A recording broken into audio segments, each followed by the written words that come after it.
in the household wealth of most Americans, setting many back to levels not seen since the early 90s. The Federal Reserve Household Survey shows the median net worth of a U.S. family dropped by nearly 40%, from $126,000 in 2007 to $77,000 in 2010.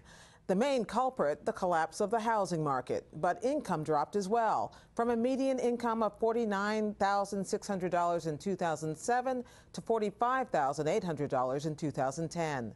The survey shows the recession was wide as well as deep. We look more closely at all this with Paul Taylor of the Pew Research Center and Rob Shapiro, chair of Sonecon, an economic advisory firm. He's a former Undersecretary of Commerce. Rob, let's talk about the who. Who was the most affected by this kind of loss of wealth, this kind of stunning number? The middle class. High-income people have a much larger share of their net worth in financial assets. Now, the stock market fell 50%, but the stock market has come back. Low-income people don't own their own homes. This was really concentrated in the middle class, whose main financial asset, whose main asset is not financial, but the equity they have in their homes. But if you are poor, did you settle, even if you didn't own your own home, you also took a hit. So how did that work? Listen, everybody took a hit. I mean, this latest report is a reminder of just what a deep mess the American public is in. It's 3 years ago, allegedly, that this recession ended. For most Americans, it doesn't feel like it's over. And this is a reminder, 40% of net wealth gone. Median household income, which is as good a description of standard of living, a good a single number as we have. That's not just down over the last 4 or 5 years. That's actually down over the last 10 or 11 years. And that starts to get to the basic tenet of the American dream, which is the next generation always does better than the one before. We've now had more than a decade where median household income has not returned to an earlier peak. Never seen this since the Great Depression. So everybody has taken a big bite. Rob is right. It's hurt the most in the middle. It's hurt people of color more than whites. It's hurt young more than old. To the extent that anyone was a little bit sheltered, older folks were somewhat sheltered. Those who were retired didn't have jobs to lose. Many of them purchased their houses at pre-bubble prices. Many of them had already paid off their houses, so they were not quite as exposed as the people who bought at bubble-inflated prices when the market collapsed. But people's incomes were depressed during this period as well, not just their equity. Yes, well, you have to think of this as kind of a perfect storm of negative economic events. First, you have a housing bust. Second, you have a financial crisis, which is based on that bust. And that financial crisis then creates a deep recession. And what we're seeing in housing prices is not simply the unwinding of the bubble. The bubble unwound some time ago. It doesn't take bubbles that long to unwind. What we're seeing now is the impact of the deep recession created by the financial crisis on people's ability to maintain their homes. Still very high, abnormally high levels of home foreclosure, 3-4 times normal levels, which continue to drive down housing prices in wherever they occur, consequently reducing everybody's wealth. Well, let me try for the slight silver lining, which is credit card debt is down and interest rates stayed low. Isn't there some sort of residual effect of that?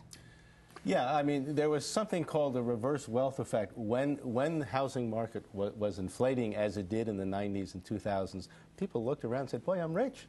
And they took out second mortgages and they borrowed against what turned out to be the inflated value of their homes to increase their lifestyle. And they got themselves into an exposed situation. And then if somebody loses a job or has a medical emergency, suddenly the house of cards comes tumbling down. Certainly, one silver lining has been there has been a great sobering effect. So yes, people are taking out less consumer debt. On the other hand, there's been a rising share of people with student loan debt, which for the first time about a year ago has surpassed credit card debt. So you have this albatross that particularly hits hard at young adults who are just trying to start out, just trying to find that first job. We know the unemployment rates are particularly high among young adults. And on top of that, many of them are saddled with $20,000, $30,000, $40,000, $50,000 worth of student loan debt. But you know, there is a very sharp contrast we see in this report, and that is both housing and financial assets both fell very sharply.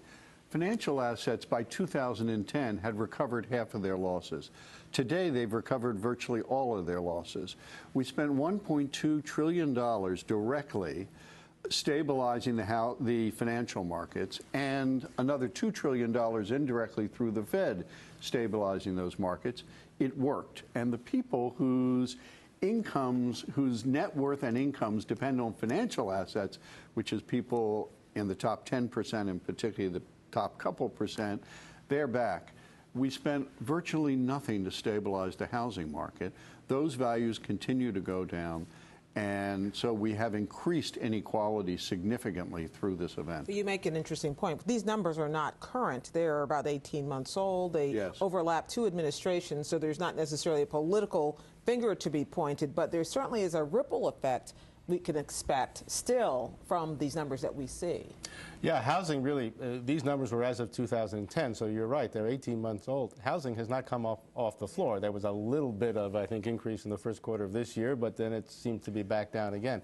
So again, we have not seen, this has been the slowest recovery on almost any measure that you choose, whether it's income, whether it's wealth, whether it's housing, again, in the modern era.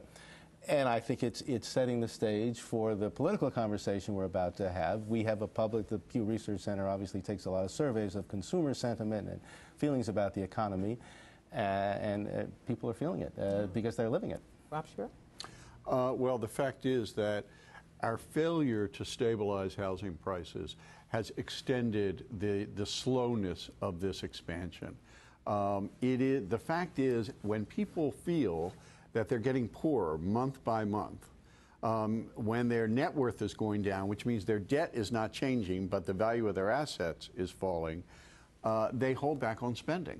That's what we've seen among consumers. And when consumers hold back, businesses don't invest. Conversely, people felt they were getting rich and they didn't hold back on spending, and that kind of dug us into this hole, didn't it? Well, it created the expansion that preceded this. No, it really didn't dig us into this hole. This is, you can't say that the hole was created by overspending. The problem here, the deep recession, was created by the reckless behavior of large financial institutions and the unwillingness of the government to regulate them, which created the financial meltdown. And briefly, Paul, what is the quickest way out of the hole? Well, I'm not smart enough to know that, but I do know that the American public, it's very hard to drive the optimism out of the American public. Even in these kinds of times, we are an optimistic people, and we take these surveys all the time. We're beginning to see some doubts creep in. I would say it's battered but still unbowed as to whether your own financial future will be okay and the financial future of the country will be okay. Most people still think yes, but there are some doubts. Paul Taylor of the Pew Center and Robert Shapiro Zonacon, thank you both very much. Thank you.